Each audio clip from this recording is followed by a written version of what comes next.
Sunday at 6 on BBC One.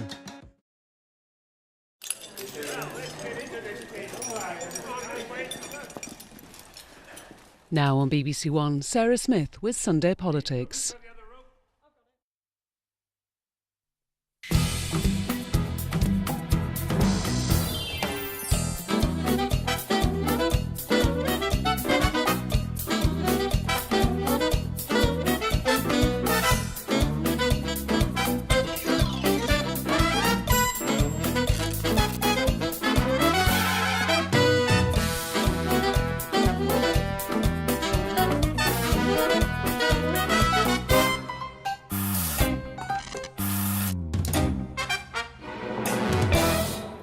Good morning, everybody. Welcome to the Sunday Politics. I'm Sarah Smith, and this is the programme that provides your essential briefing on everything that's moving and shaking in the world of politics.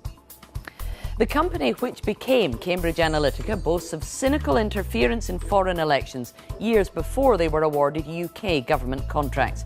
In a Sunday Politics exclusive, we reveal just how close the company claimed to be to the British government. As millions of NHS staff in England are offered a pay rise, will the government do the same for teachers, firefighters and other public sector workers?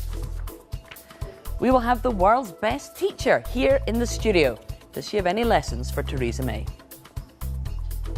In London, charities say people living here legally are being denied vital health care because of a crackdown on foreigners using the NHS.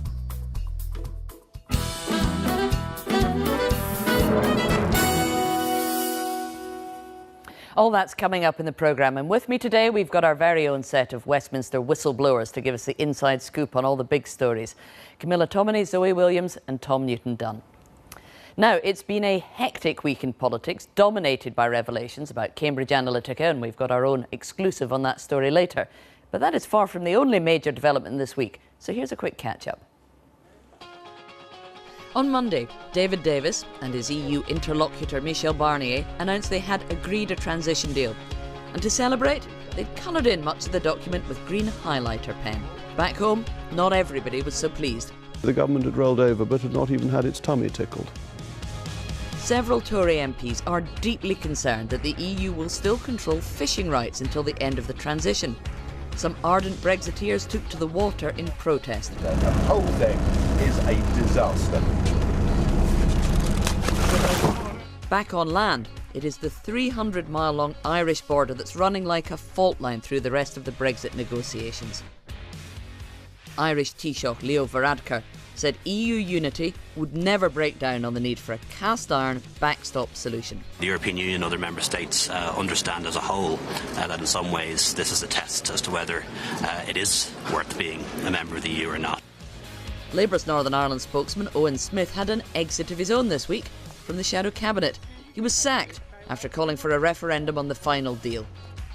While the Labour leader Jeremy Corbyn was embarrassed by a Facebook post he'd responded to in 2012, where he appeared to endorse an allegedly anti-Semitic mural in London. Mr Corbyn said he regretted he didn't look more closely at the deeply disturbing image before querying its removal. Away from Brexit, Theresa May secured a joint statement from fellow EU leaders saying there was no plausible alternative to blaming Russia for the poisoning of Sergei Skripal. As the European Commission President Jean-Claude Juncker took time to congratulate Vladimir Putin on yet another election victory. Boris Johnson was a lot less diplomatic, claiming the Kremlin may use this summer's World Cup to boost the country's image, just as Hitler did with the Berlin Olympics. I think the comparison with 1936 is certainly right. The Russian ambassador was furious. The British government is free to make a decision about its participation in the World Cup. But nobody has the right to insult the Russian people. Back in Blighty, the government announced that over 1 million NHS staff will get a pay rise over the next 3 years. Labour reminded Jeremy Hunt it was less than a year ago that Theresa May had told nurses there was no magic money tree. And news that a French firm had won the contract to produce the new blue post-Brexit British passports provoked much Eurosceptic fury. But maybe it's actually a perfect illustration of the government's case that we're leaving the EU but not leaving Europe, and even after Brexit, we'll still be kissing cousins. So let's pick up on all those big stories with our panel. Let's run through what kind of week both the government and the Labour Party have had. Starting with the Brexit transition deal. Camilla, score one for the UK government? Well, score one in probably getting it away. However, the Brexiteers, as you saw there in the clip with Jacob Rees-Mogg not being happy, aren't happy. But then the government's argument is, well, they're never going to be, because it was always going to be a status quo agreement, so that while we're in transition, we can then work out how we're actually going to logistically do everything we need to do to Brexit. So the Leavers aren't happy, hence the fish-throwing escapade that Nigel Farage got involved in. Yes, because you see the government always said it would be a status quo transition. The one thing they did say, actually, was we'll leave the common fisheries policy the day we leave the EU. Specifically, Michael Gove, and he, of course, had to then backtrack and say or agree in Parliament that it was suboptimal to suggest that we would still be subject to the CFP. The government are saying we need to play a long game here. It's short-term pain for long-term gain. And, of course, we saw earlier on David Davis insisting that we would not be subject to the CFP and we'd be controlling our own waters when it actually comes to the end of transition at the end of 2020. And whilst Theresa May was in Brussels signing off the transition deal, she also managed to pull off a fairly impressive diplomatic feat over Russia. Hugely impressive, having been at the summit and covered this. I mean, the big bonus for her is that the transition deal was squared away on Monday. David Davis and Michel Barnier had done that. So she had 36 hours in Brussels, entirely dedicated to Russia. And I think going into this summit, from the foreign ministers meeting being in the week, where, quite frankly, the EU were all over the place on how to react, from vague condemnation of something to it was Putin and we need to get him. And by the end of Thursday night, about 2 in the morning, Friday morning, when all us hacks were still in the Brussels pubs trying to get back to our hotels, not wanting to file yet more copy on this summit, this extraordinary statement dropped of universal condemnation and attribution to Moscow for Salisbury. And then we saw on Friday nation after nation pledging their own spy expulsions, which will be on Monday. So for Theresa May to turn all that round on, quite frankly, a pretty hostile wicket for her, because she's not exactly the EU's most favourite person, I thought was a significant achievement. So Zoe, did the gloss come off some of these achievements when Boris Johnson ended up comparing Russia hosting the World Cup to Hitler in the Olympics in 1936? Well, I don't think, I mean, if anybody can scorch the gloss off anything, it'll be Boris Johnson and his stupid analogies. I don't really agree with any of that, because I think if not even a little bit of it? The whole thing? All of it is rubbish. I like your tone of voice. I'll take that.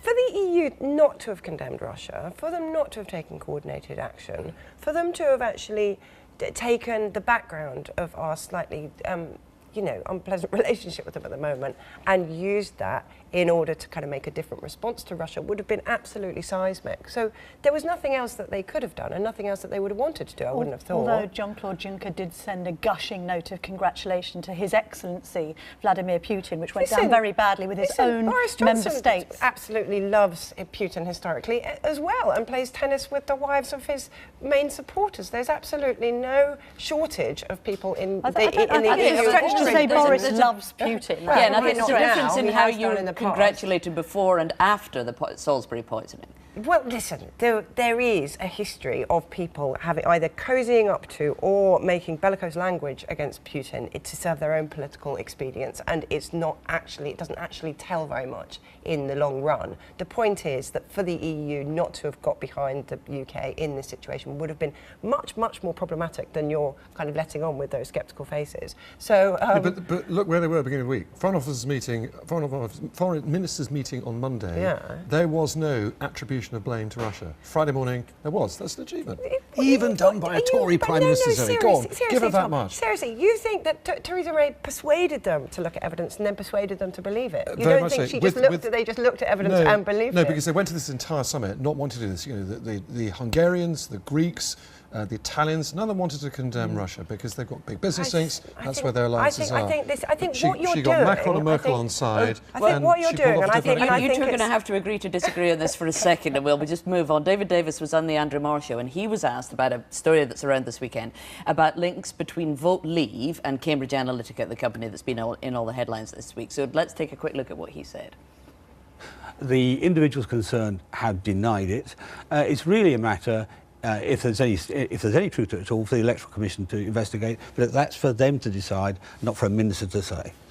So that, Camilla, that was David Davis brushing off these links, and there are a couple of stories around this weekend about whether Voteleave contracted with a company associated with Cambridge Analytica, but there's also some story about how money was that Voteleave had spent all they could in the referendum campaign, and whether they were using other organisations to channel funding. Did they align to Believe in order to pool resources to spend more than they're allowed? Now, my understanding is the Electoral Commission has already investigated this several times and not found a case to answer. That's not to suggest that we don't have a problem with party and campaign funding in this country. I think we do. To extrapolate from that, I think there are a lot of people looking at this story slightly scratching their heads and confused. Are we then able to make the leap that because of this scandal involving Cambridge Analytica that people were forced into voting for something they didn't want to vote for? No, I don't think we can say that. Equally, there was a massive Remain campaign, including leaflets that were posted through people's letterboxes with actual lies on them. So if we're talking about subverting the vote in some way, this is a game of two halves. I'm not saying it doesn't merit investigation. I'm questioning whether there are people on the doorsteps of Britain today going, we must have a look into Stephen Parkinson's links with X, Y, and Z. However, I think he's probably in trouble when it comes to, his future in government, because he is very close to Theresa May. Sorry? I think that's really peculiar. It's not about whether they aligned to Believe, it's about whether the Believe was sort of a cooked-up outfit consisting of two of their volunteers. But it's been investigated. But that's what Camilla says has been investigated already. It's been twice already, and they haven't found a case to answer. But what's the response to that, if they've already investigated them? The response is that if you're talking about a large amount of money that's funneled from one organisation in order not to breach its spending limits into an organisation that it made up with its own personnel, and if you're then talking about that money being spent with an organisation which they all deny links with and then suddenly they don't, and if you're then talking about that organisation having its own nefarious case to answer, then you are building a case of rules being contravened, and everybody has to prepare themselves, if it turns out that this was wrong, for the idea that maybe the referendum result was wrong.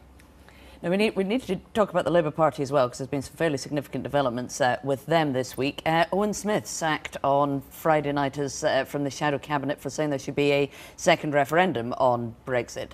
Tom Newton-Dunn, to what extent does this expose the divisions that there are still within the shadow cabinet and at the top of the Labour Party? To paraphrase a quote, I don't think much has changed. Nothing has changed. The Labour Party has been split down the middle over Brexit and whether to have a second referendum or not for a year and a half since this whole thing began. Owen Smith went probably a little bit too far on purpose. Giving an interview to The Guardian and making it very clear was a challenge to Jeremy Corbyn's authority, and I think that's why. And there had been rumours that he was thinking of resigning over Corbyn's stance on Russia during the week anyway. This does look a little bit more like an opportunistic move by Owen Smith than a real row about a second referendum.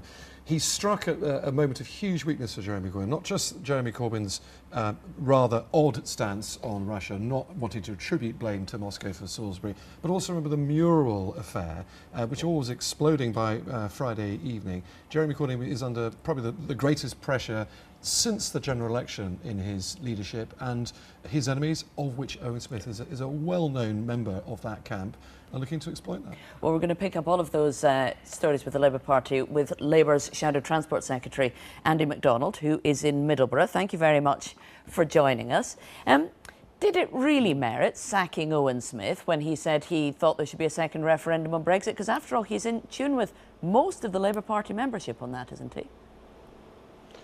Well, I think it's about collective responsibility, and I think Owen has made it clear that he's not going to be bound by that principle. And it's not a first in British politics. It's been done many times before. If people can't subscribe to the collective view of a shadow cabinet or cabinet, they will leave. Yeah, but the other thing that's not a first is a member of Jeremy Corbyn's shadow cabinet saying that we should have a second referendum is not a first either. Diane Abbott did send a letter out to constituents in Hackney in which she said she would argue for the right of the electorate to vote on any deal that's finally agreed. And I think the difference is that Diane has said that was clumsily worded. That's not her position, and she does stand by the collective responsibility principle of the shadow cabinet, and that's as distinct from Owen's position. I'm just sorry to see Owen go, because I think he articulated the case on Northern Irish issues so brilliantly, but he'll be a loss But that's been his decision ultimately. He was not prepared to be bound by the collective responsibility, and that's the consequence. At least one former Labour minister has suggested that the timing of this sacking may have been to distract from the row around Jeremy Corbyn and his response on Facebook about this anti-Semitic mural. Well, I suppose that's the world of politics, conspiracy and counter-conspiracy, and seeing intrigue where there is none. I wish that we had the opportunity and the facility to manipulate issues to suit ourselves at every minute detail. I'm afraid events come too quickly for that, and we're trying to deal with each and every issue that presents in the right way. And Jeremy's done that over this mural issue. Well, let's take a quick look at this mural so that our viewers know what we're talking about and explain some of the background to it. So this was painted on a wall in East London. We'll take a look at a picture of it now. It was being, it was going to be whitewashed over. The artist was complaining on Facebook about this and got the support of Jeremy Corbyn. Now, he's since said that he didn't look at it closely enough, but you can see it. It's pretty obviously horribly anti-Semitic. Well, I can't see it. I don't have that facility, but I have seen it, and it is obviously anti-Semitic. I saw it for myself. But Jeremy's made it clear that he glanced at that. He didn't look at it properly. He was making his comment in the context of freedom of expression of artists painting murals and so on. But he's made it beyond any doubt whatsoever that this is a repugnant image. He doesn't associate himself with it, and he's regretted having made the remark that he did. Yeah, he regrets it. He hasn't apologised for it. Well, I think, regret. We're sorry. If you regret, you are sorry, and that's exactly right. But in fairness, Laura, in the interest of balance, let's think about Jeremy's wonderful record in standing up for human rights and at being at the forefront of opposing anti-Semitism and all forms of discrimination. Really? Well, it's because it's the Labour Party's record in opposing anti-Semitism that gets called into question here. I mean, a complaint has actually gone to the NEC now, complaining that Corbyn has brought the party into disrepute. And if he was still a backbench MP and not the leader of the party, he would definitely be being investigated for that now, wouldn't he? Well, he has directly responded to the issue, and he has agreed entirely that this is an unpleasant, repugnant image, and he regrets the comment made in 2012 or whenever it was. But I do ask that be seen in the context of him opposing and speaking up against some of the atrocities visited upon Jewish communities in Istanbul and in Paris, right across Europe and elsewhere. And yet this question of anti-Semitism continues to dog the Labour Party. It comes up again and again. Why is it, do you think, that that we are always uncovering new things that people have been saying, comments that have been made, which mean that the Labour Party's commitment against anti-Semitism is constantly called into question? Oh, I think that's absolutely beyond any doubt that there's a total commitment to have a zero-tolerance attitude towards anti-Semitism. And when these matters come to the fore, they have to be properly investigated. And those people who hold those views have no place in the Labour Party, or should I say, any mainstream political party. And we want to make sure that that's exactly what happens. But I just ask people to take into consideration the context of this and the proud record of somebody who's made a lifelong commitment to standing up for human rights across the globe. And I think it needs to be seen in that context, Laura. Andy MacDonald, thanks very much for talking to us. Now, we've heard a lot about Cambridge Analytica this week, but you haven't heard it all yet. And trust me, you will want to keep watching this. In an exclusive investigation, the Sunday Politics can reveal how SCL Elections, the company which then went on to become Cambridge Analytica, boasted of cynical and undemocratic interference in foreign elections. The company went on to be awarded at least 6 contracts with the British government, and Ellie Price has been doing the digging.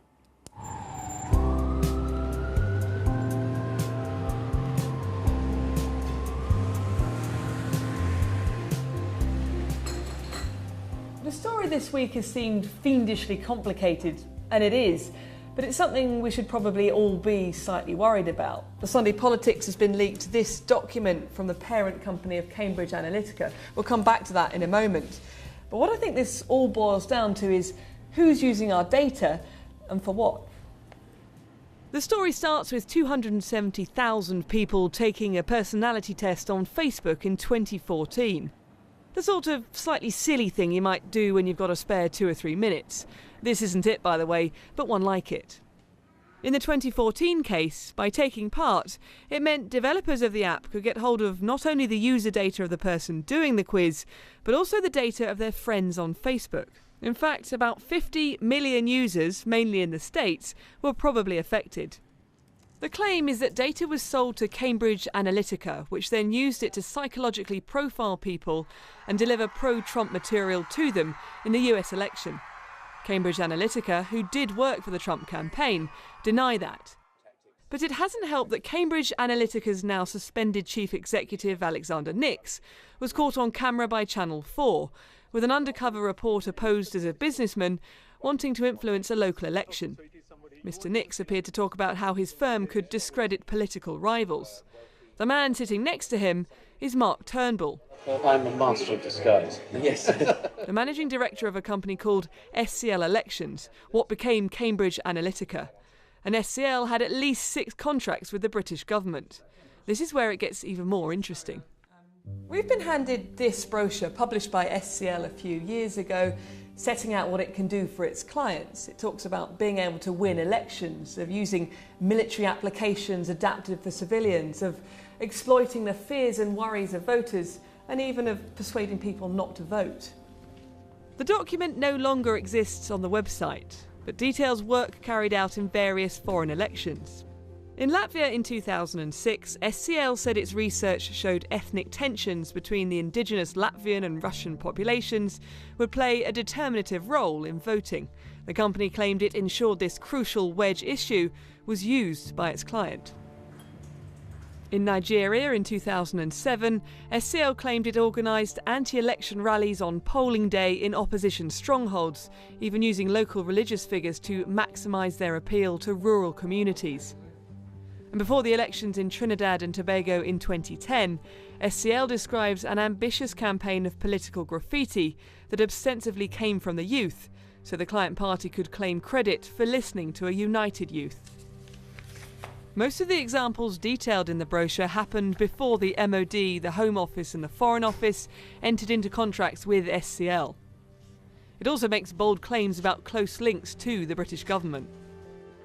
It says SCL received List X accreditation from the MOD, which provided government-endorsed clearance to handle information protectively marked as confidential and above. It then says inquiries can be directed through any British High Commission or embassy. Well, I'm in Westminster now and I'm going to go and meet Lord Hayne, the former Labour Foreign Minister. He's seen the document and isn't happy. This company is claiming official endorsement from British embassies and high commissions around the world for campaigns that no British government should attach its name to, spreading racism in Latvia, spreading fake youth graffiti in Trinidad and Tobago, actually seeking to suppress voter turnout in Nigeria. This is contrary to all official government policy of encouraging free and fair elections from Russia to Zimbabwe. Do you think there will be other companies doing similar things that we don't even know about yet? I think we're just lifting the lid on a potential horror story of using social media from Facebook to other platforms in order really to manipulate voters on a vast scale.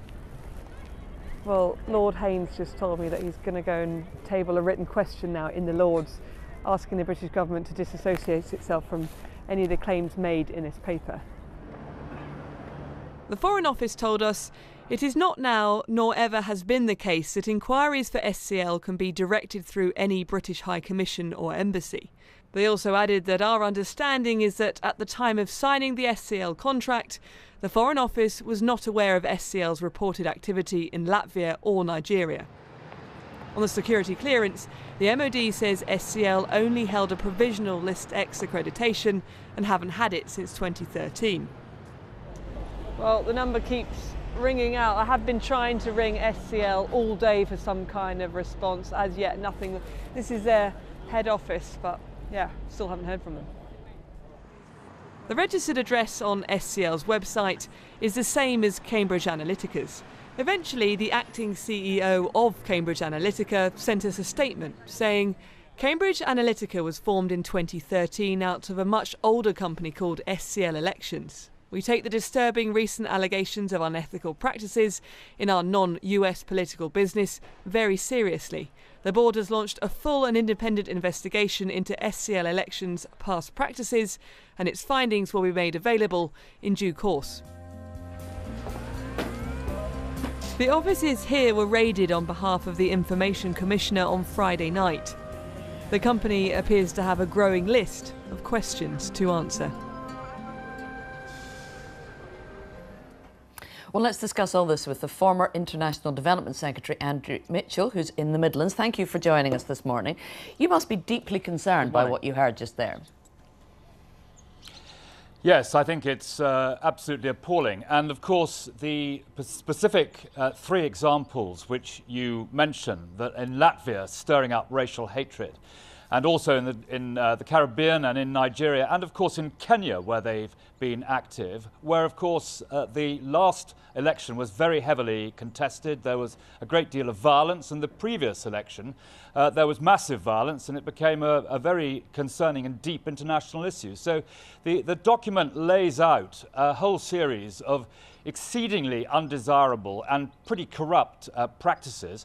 And of course, these practices run entirely counter to the work that the British taxpayer is funding to try and get free and fair elections, putting taxpayers' money into trying to make sure there is a transparent and open procedure in these elections. So it's very concerning that a company like SCL is behaving in this way and is subverting the work that the British government is doing in many parts of the world very successfully. Very concerning that they're behaving that way. But also very concerning, is it not, that the British government has contracts with a company who's not only been doing this, but boasting about doing this?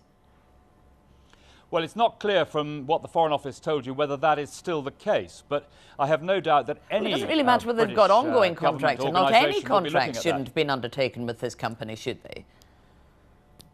Well, it's perfectly clear from this document that the very unsavoury activities in which they are engaging run totally counter to the policy of the British government in promoting free and fair elections in the developing world.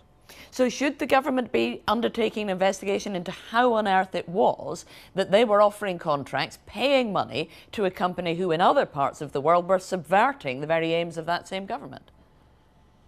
Well, it's clear that Peter Hain is tabling a question to the government, and no doubt the government will then come and explain to what extent they're still involved in this company and why in the past they have been involved. But in this area and in all other areas of associated activity, which you mentioned on your programme earlier, the key issue is that we should have transparency and total openness and accountability so that we can see what is being done in our name. Because this document that we were looking at, it's not available anymore, but it was publicity material that was being distributed in 2013, and yet after that, 2014-15, as late as 2017, the MOD and the Foreign Office are contracting this company to do work. Now, they may say they didn't know about it, but surely if the company is producing publicity material boasting of what they've been doing, this is not a company that the British government should be contracting with. Well, it depends what purposes they were contracted for. Does it? And what specific services they carried out for the government. But in respect of the revelations which you have made about this document, which I have read, it's perfectly clear that the British government should have nothing to do with a company that is behaving in this way. Why would the British government want to contract with a company like this anyway? I mean, apparently they were undertaking targeted audience analysis on behalf of the government. For instance, with the MOD, they wanted them to analyse how people would interact with certain government messaging. Now, one can understand why a political party might want to do that, but why does government want to do that?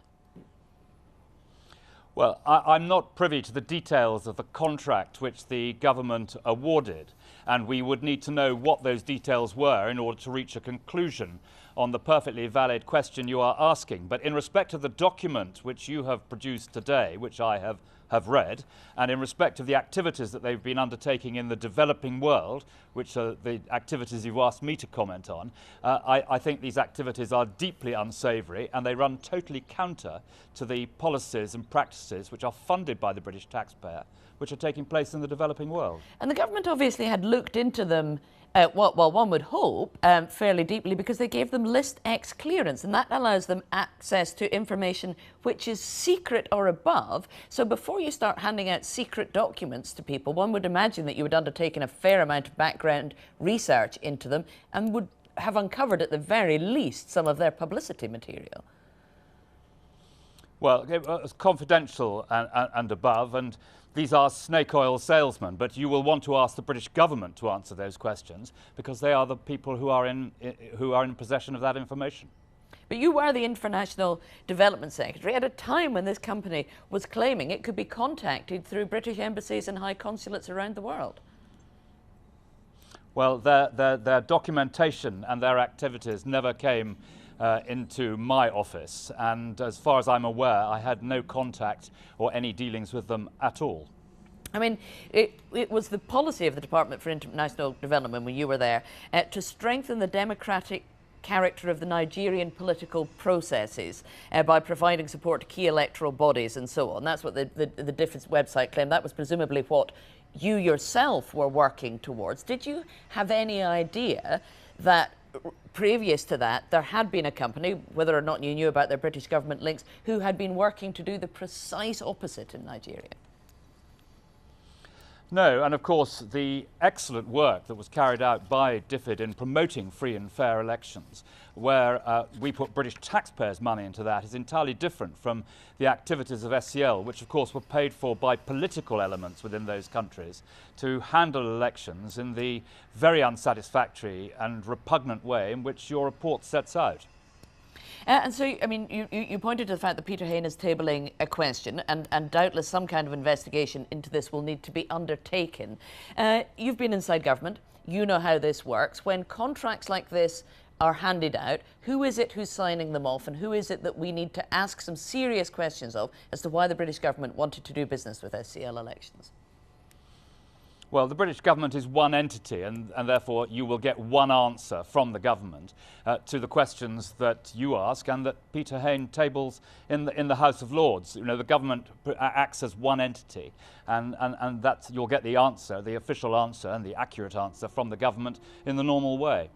Well, the normal way isn't always to give us all of the answers that we're looking for on questions like this. Well, that's why we have in this country a rumbustious and effective probing media to make sure that the establishment and the state can't hide behind obfuscation. And I have no doubt whatsoever that the media will extract the full details of this, as they have on other issues recently, once the questions have been asked. Will you be asking some questions of your own? Because there you were, as the International Secretary for International Development, doing your best to foster democracy around the world, and now you discover that the MOD and the FCO at the same time were handing out contracts to SCL Elections. You must want some answers to that yourself.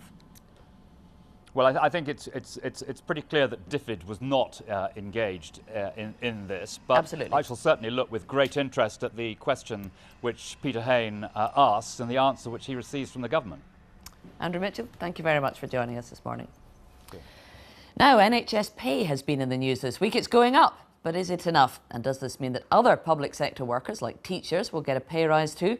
Well, the Government Health Minister, Steve Bryan, is in Southampton now. Let's ask him. I mean, one of the things you have announced already today is more money for midwives, which is interesting. 3,000 new midwives, I think it is, because you want to make sure that the same midwife follows a mother through the whole of her pregnancy and the birth. Is 3,000 enough?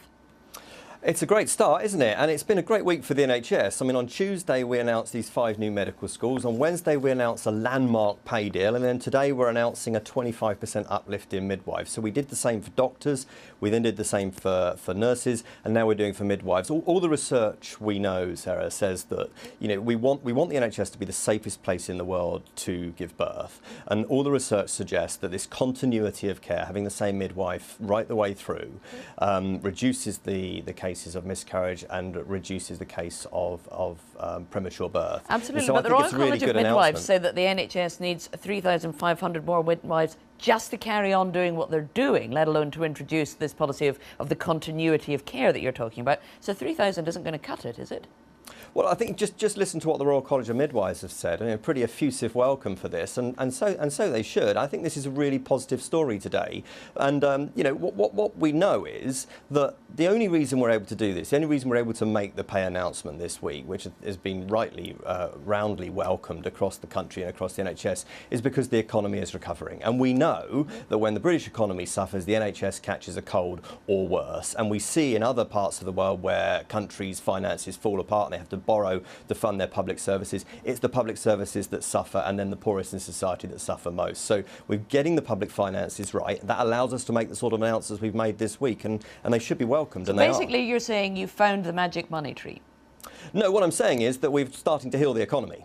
And look what happens in Portugal, where health spending is diving. Look what happened in Greece, where health spending is diving. What we've found through 8 years of sound management of the economy after the absolute car crash that we inherited is an economy that's healing. Look at the announcement in the spring budget recently, with a record number of people in work. And what that allows us to do is to invest in the public's priorities. And we know that the public's priorities, right at the top of that list, is the NHS. It was less than a year ago that Theresa May said that she couldn't lift the cap on nurses' pay because there was no magic money tree. Now you're doing that. There are announcements of other further spending in the NHS. It does appear that in less than 12 months, all of a sudden, this tree has sprouted somewhere. As I say, what it suggests is that the economy is doing really well, and the Prime Minister has, this is not just in the last 12 months, I mean, the Prime Minister and her predecessor David Cameron have really shown their mettle on this, haven't they? We've increased health spending every single year that we've been in office. We gave it just over £2 billion extra in the autumn budget just before Christmas, and then this week we've been able to announce the new medical schools announcement, the pay announcement, and today on midwives. So I think it's it's been a very, very difficult winter for the NHS, but never has a group of people deserved a pay rise more than those that got it announced this week. As far as the other... Well, let me ask you about the pay rises, because it's interesting to wonder whether or not other public sector workers might expect the same. And before I ask you specifically about that, let's have a listen to what Gavin Barwell, who was an MP who lost his seat in the 2017 election, now obviously the Prime Minister's Chief of Staff. This is what he said to Nick Robinson on Panorama shortly after the 2017 election. There's a conversation I particularly remember with a teacher who had voted for me in 2010 and in 2015 and said, I understood the need for a pay freeze for a few years to deal with the deficit, but you're now asking that to go on potentially for 10 or 11 years, and that's too much. That is something that Jeremy Corbyn was able to tap into. So do you think the teachers also deserve a pay rise along with the nurses? Look, what this pay rise shows is that we have to take each individual pay review body recommendation in turn. What this shows is that you can have a recommendation from a pay review body. You can have good and cordial relations with the trade unions, which is why all but one are going to recommend that they accept this pay deal. But what we heard, pay has fallen in real terms by 15% since 2010. So do they deserve a pay rise? Look, can I just nail one thing that I just heard there? And Gavin is absolutely right in what he said. But, the difference between Theresa May and Jeremy Corbyn is Jeremy Corbyn makes it up as he goes along and spends money that the country doesn't have. And that's what landed us. He says he's not New Labour, but he acts like it sometimes because that's what landed us in these problems in the first place. If you don't have a strong economy, you can't invest in any public services, including the NHS and schools. You can't invest in the pay of the people who make the NHS and make schools and the other public services run. And we have done that over the last 8 years, and we're going to continue doing that, and then we'll be able to invest in the public's priorities. All right, Steve Brown, thanks very much for joining us. Now it's coming up to 11:40 and you're watching the Sunday Politics. Still to come. It is time for the Sunday Politics where you are.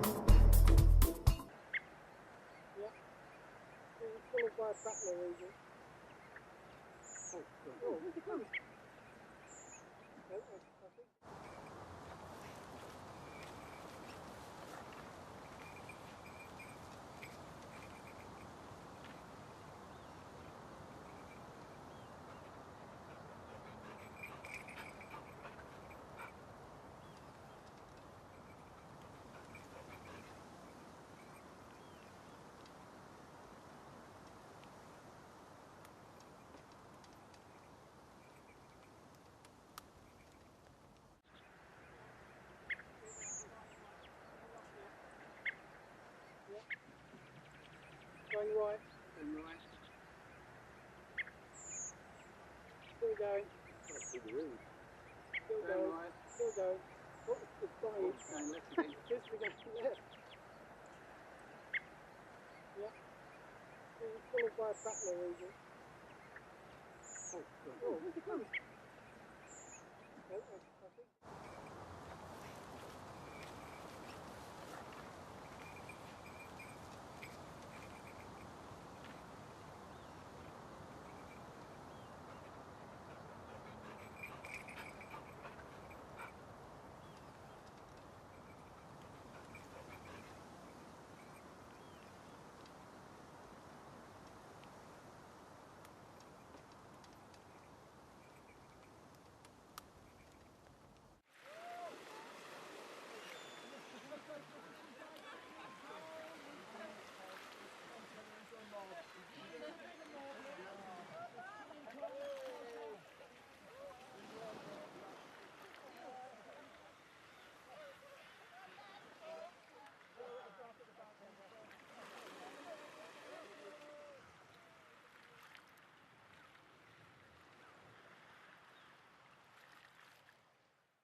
Going right. And right. Still going. That's the road. Still going. Right. Still going. Oh, it's going. It's going left again. Just to go left. Yeah. It's followed by a battler region. Oh, where's it going? I think.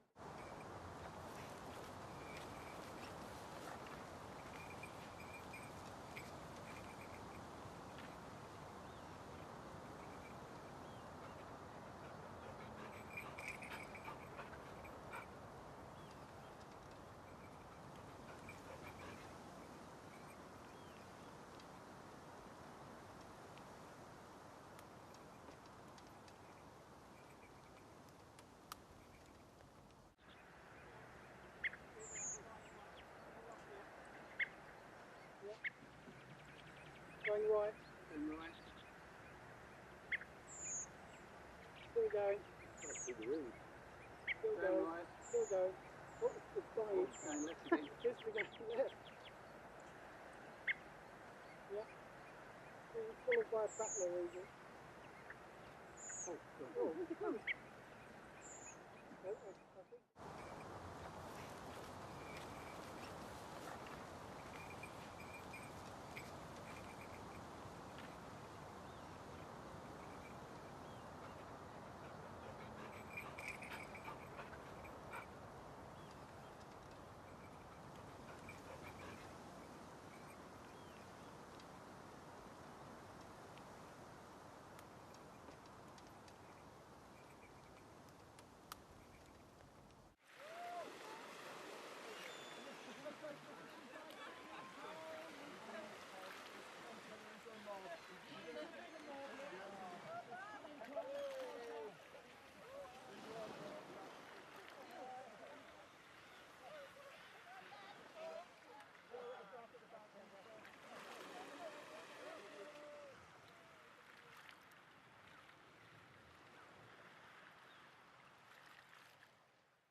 Going right.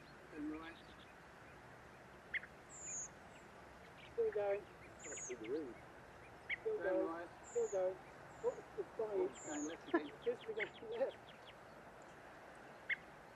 Yeah. It's followed by a battler region. Oh, oh. I think.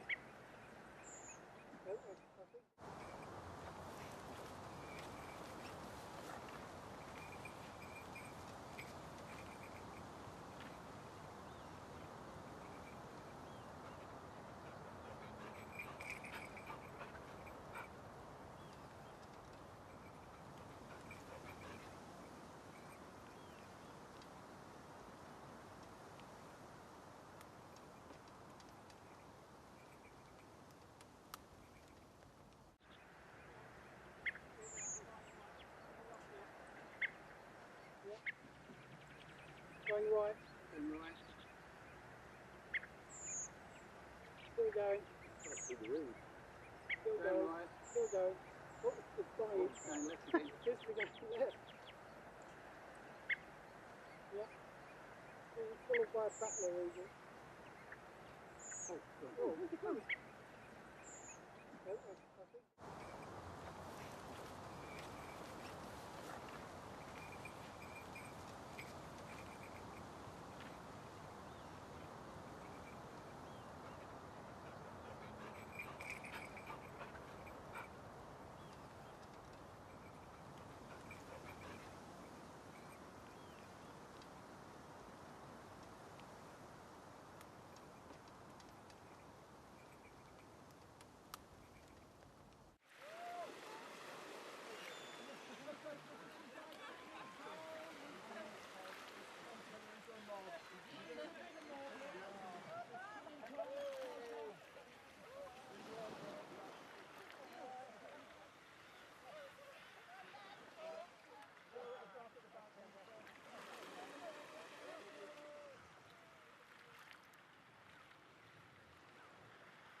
Going right and right.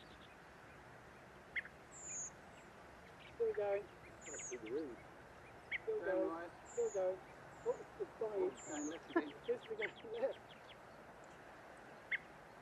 Yeah. It's followed by a battler region. Oh, oh. I think.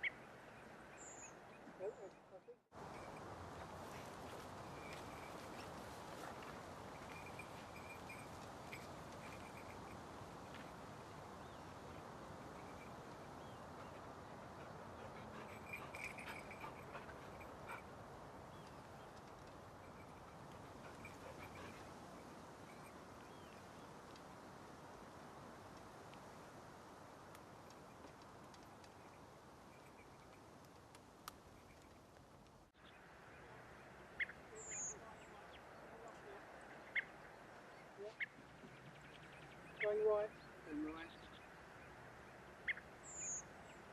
Still going. That's the road. Still going. Right. Still going. Oh, it's dying. Going left again. Just to go left. Yeah. It's followed by a battler region. Oh, oh. I think.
Going right.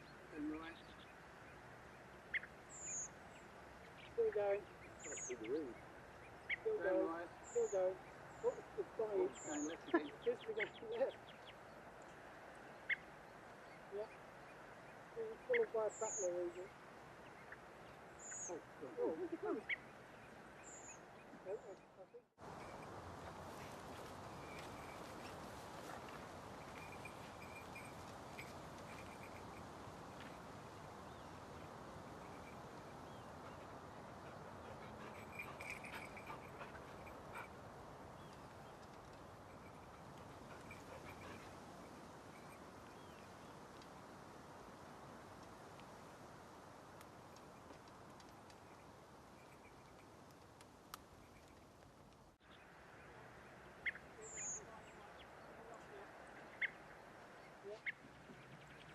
Going right and right. Still going. That's the road. Still going. Right. Still going. Oh, it's dying. Going left again. Just to go left. Yeah. Being followed by a battler, is it? Oh, God. Oh, I think.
Going right and right.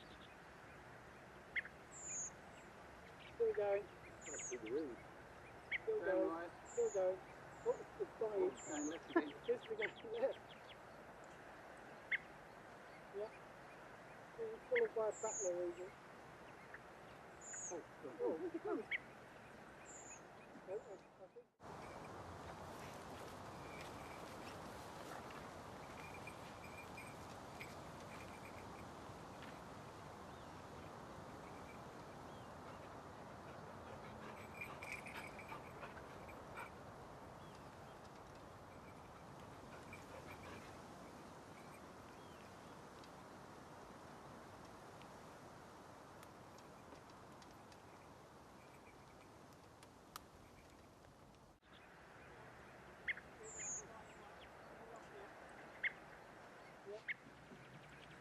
Going right and right. Still going. That's the road. Still going. Right. Still going. Oh, it's dying. Going left again. Just to go left. Yeah. Being followed by a battler, is it? Oh, God. I think.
Going right.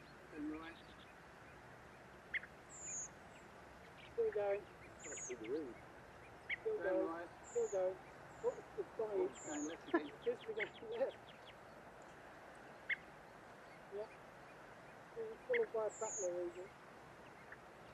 Oh, God.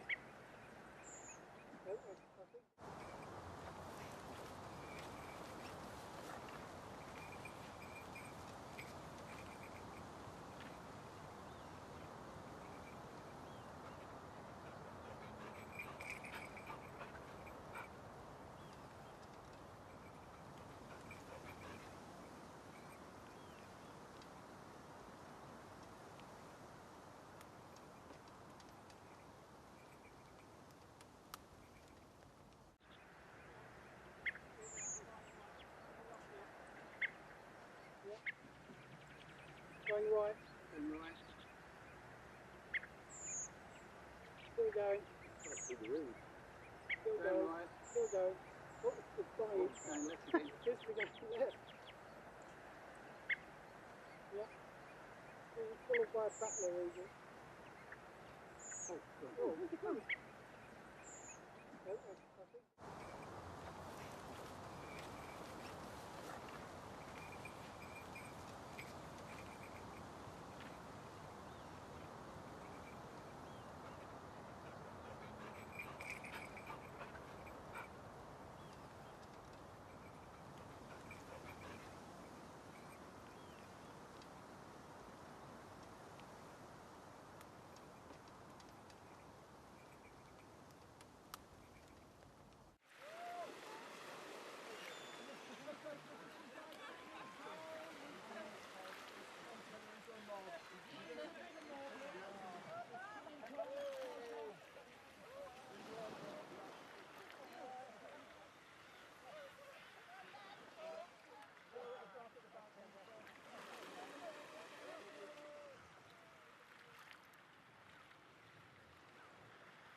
Going right.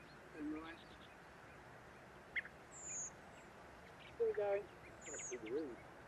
Still going. Right. Still going. Oh, it's dying. Going left again. Just to go left. Yeah. It's followed by a battler region. Oh, God. Oh, I think.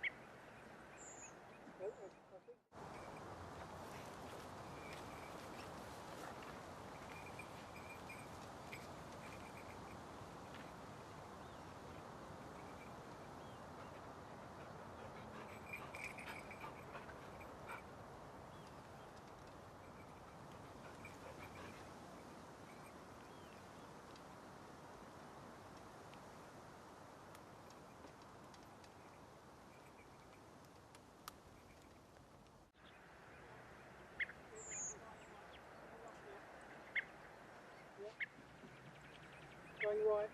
And right. Still going. That's the road. Still going. Right. Still going. Oh, it's dying. Going left again. Just to go left. Yeah. It's followed by a battler region. Oh, God. Oh, I think.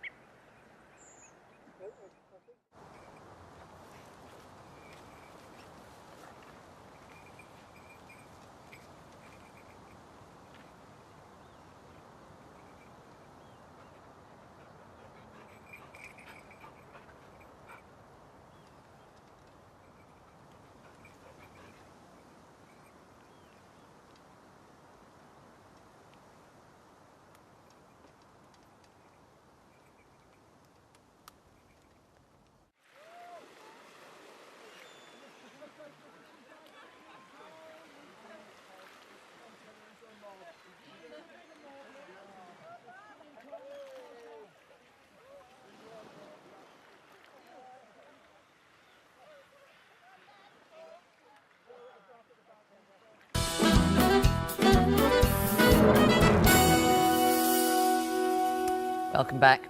Now, this week saw the Oscars for Teachers Awards evening held in Dubai. Andrea Zafaraku, a teacher at Alperton Community School in North London, beat over 30,000 other candidates from around the globe to win the gong and the title of the world's best teacher.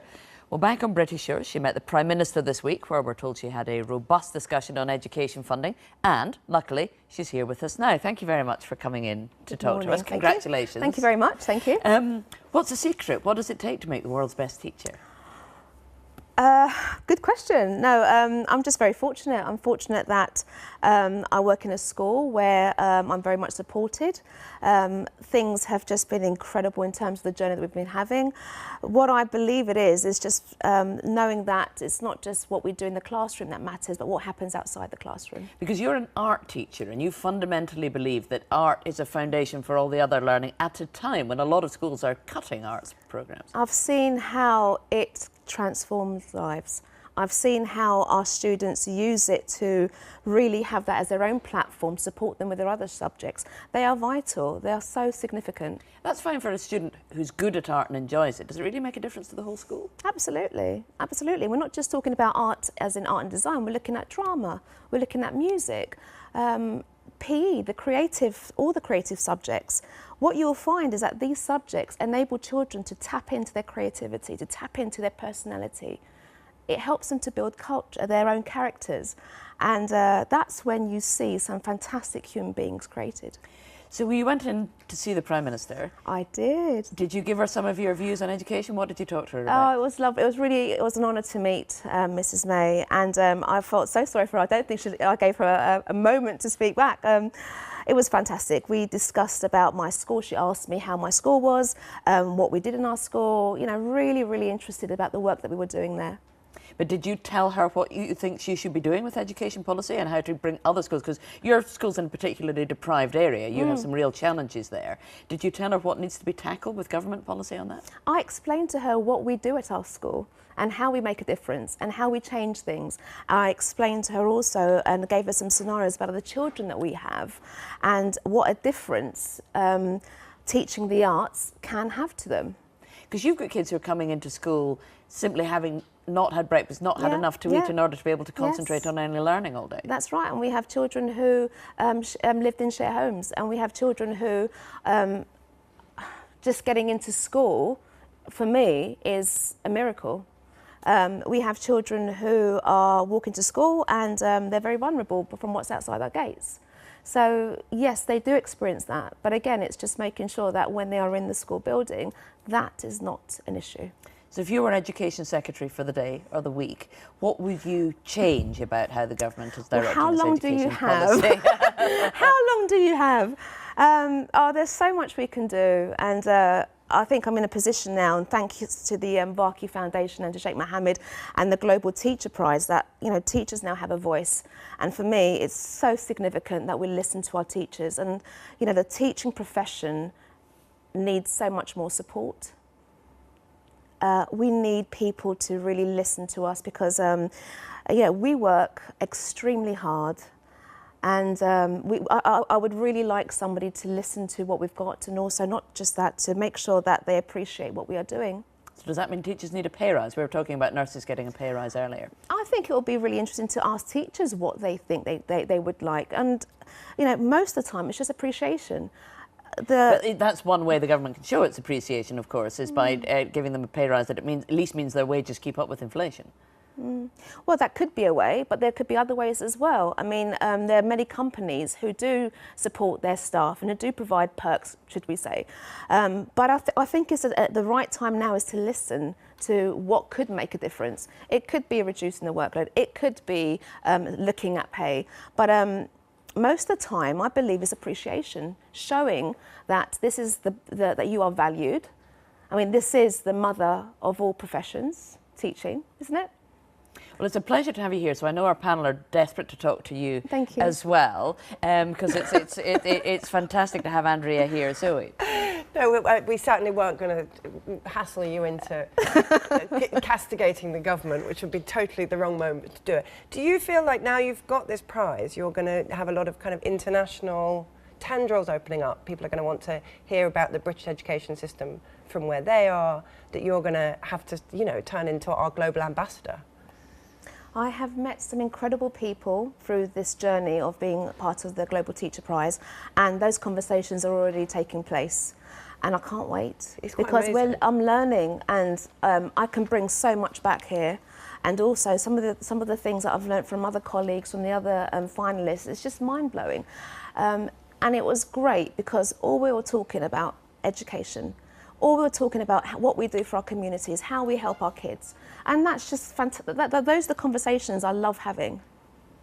I was going to say as well, Andrea, do you think that there's a sense now that actually, although it's not being necessarily invested in by the Department for Education, the arts are going to become ever more important? Because as we go into this robotised world, actually the creative industries and human beings physically being creative, that can't be replaced by robots, and actually that will take on a growing significance as we move forward. I agree with you. I think the power of the arts now is more important than ever. I think, you know, we are creative, we innovate, don't we?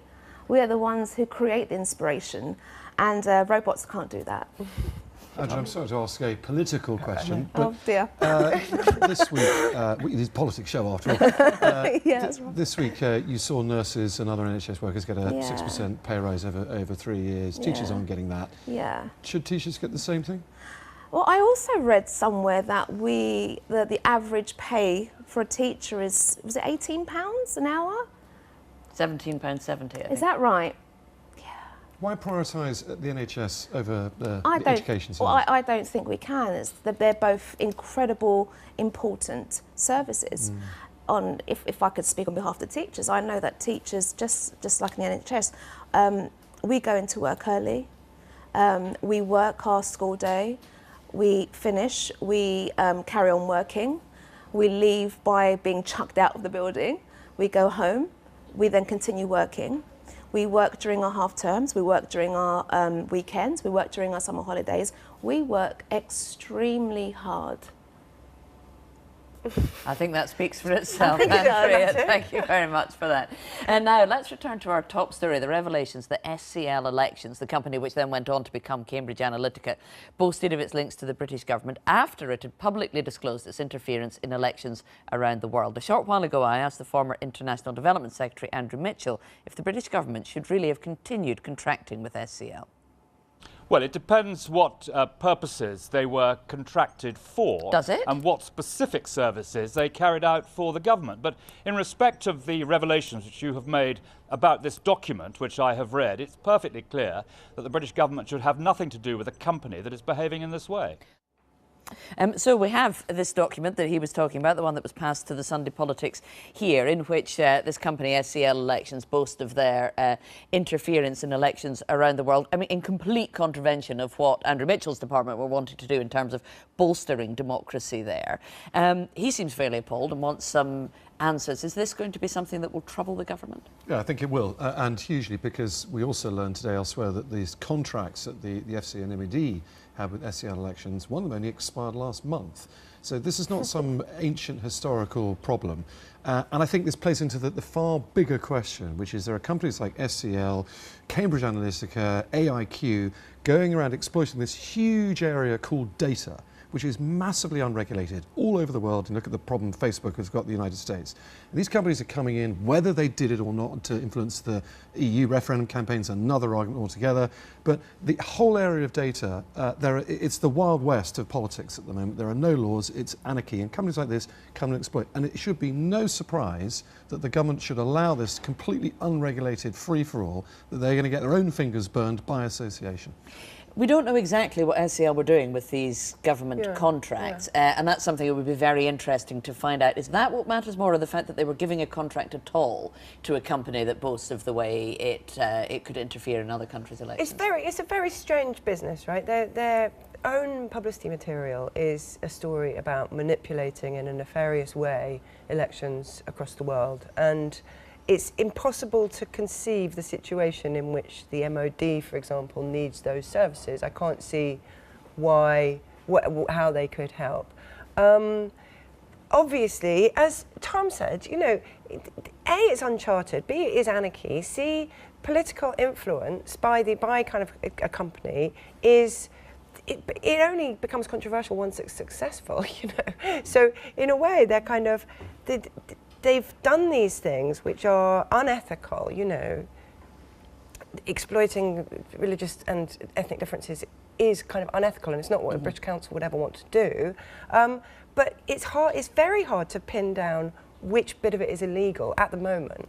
And Peter Hain, in the clip in the film we saw earlier, was saying he thinks that this is just lifting the lid on a whole lot of activity. There's no reason to assume that SCL, Elections, Cambridge Analytica are the only people who've been using data in ways perhaps it wasn't intended for, or doing any of this kind of thing. Because as we know, there are global political consultants all over the place. Is this just the beginning of a very big story about how our data is used, do you think? It sounds a bit like the tip of the iceberg. And I think genuinely where people are looking at the story and not necessarily getting their head around exactly where the illegal wrongdoing is in that line between, as Zoe said, you know, the ethical and the illegal, there's a general, more macro point here about people thinking, how is my information being used? How is it being exploited? We did have this back in the 90s with concerns about, say, stuff like intrusion by CCTV, and that's now gone on to the digital world. And while people accept that they do probably invade their own privacy somewhat with what they post online, I don't think they're quite aware at the extent to which their own information is then used against them by people not admitting that they're doing it. But then maybe when we start seeing things popping up on any of our social media feeds, which